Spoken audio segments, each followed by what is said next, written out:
Hi, my name is Matt. We're here today to do a little bit of a training video on our Climate Seal interior magnetic window insert system. We're going to be looking at a few things from actual placement in relation to your window, how much depth we have, the type of mounting applications that are available to you with our in-jam and our flush mount applications, and actually installing a few windows today to help you do-it-yourselfers, contractors, and others.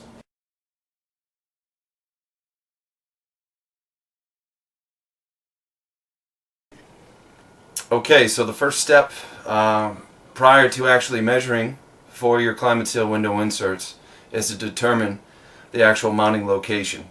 And depending on what you have to work with and the type of construction, today we're working with 2x6 construction, so we've got a lot more room and area with which to work with. We've got deep jams, we've also got deep sills. However, we do have specific blinds with which we have to work with, and these blinds are approximately 1.5 inches wide. So behind here is we have to use sort of more of a shallow installation. So we have to determine how much space we have to work with, measure that, and then determine what type of metal framing that we use. Today, because we have over 2 inches to work with, we're going to be using our standard 15/16 by 15/16 L angle. The combination of your attachment system plus the depth of our 3/4 inch window, the Climate Seal itself, will give us a total depth of about 1.75 inches. So we're going to go ahead and measure now. One of the other things we want to talk about are the two types of installs. The most common is our in-jam mount, and our in-jam mount has our metal angle attachment sitting inside the jams, and then the window will magnetize to the face of the frame.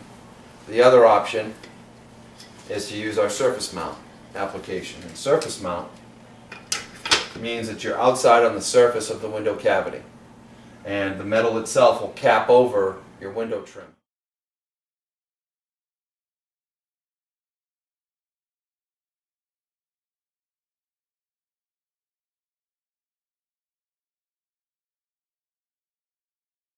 So right now we're looking at exactly what type of attachment we're going to use. Like I said, we do have our 15/16 metal angle. We have other options for you as well.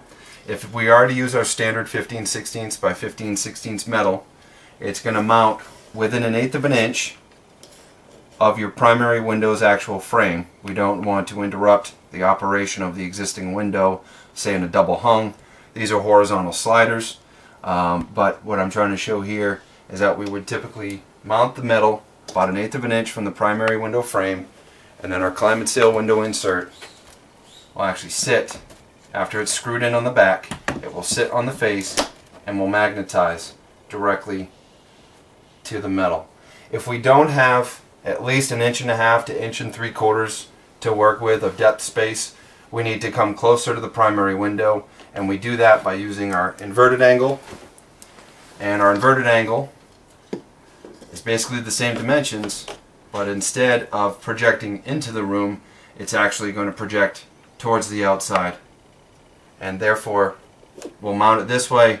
Our fasteners will screw in here, and the window insert, instead of sitting on the face, will actually sit inside the pocket. We only need 1 inch to work with at that point.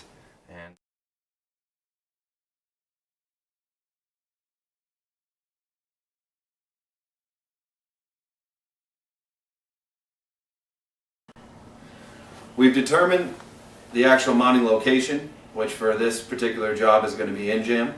We've also determined which type of attachment system we're going to use, which is our standard 15/16 angle. Now we're ready to begin measuring. And based on our measuring form, it's very detailed, but the ones that are most critical, especially when you don't have out-of-square windows, are measurements A, B, C, D, and E. A through C are your top, middle, and bottom width, and D and E are your left and right height. Here we're not big on rounding the tape measure, so we actually like to go specifically butted up against, and on the back of each tape measure should actually have the added dimensions. So take your opening measurements and then add what the tape measure says. So we just want to go ahead and butt it up against the left jam, come over to the right jam, lock it in place, and then actually read the finished measurement plus adding what's on the back of the tape measure. So again, we've got A, B, and C for our widths, and then we actually have left and right height. So the D measurement, again, rest it directly on the sill, butt it up against the top inside the header, lock it in place, read the dimension, also do the same for E, and we're done. So, next phase is how to install the actual climate seal. You've taken your measurements, we've done the deductions here in the factory, and now we're ready to install. For this particular opening, we've actually taken out the window treatment and its hardware to make the installation easier, and we're ready to begin.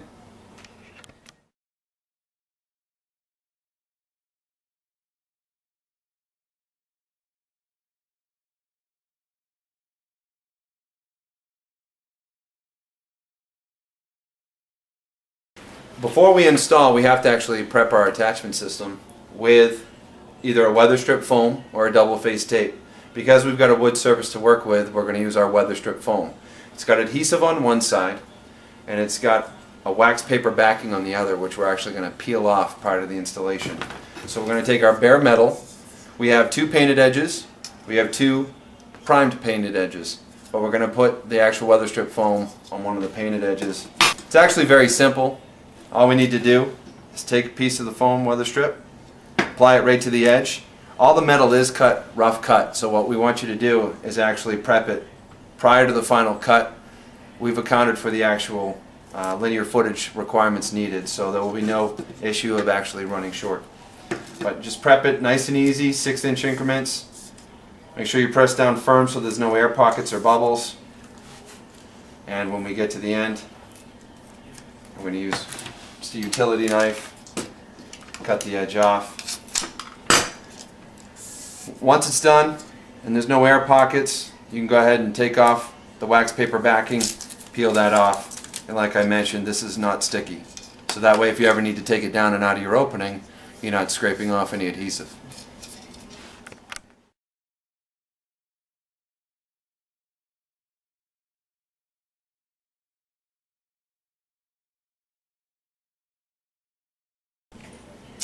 Next step, after we've actually prepped the metal angle with our weather strip foam, we're going to install the header angle first.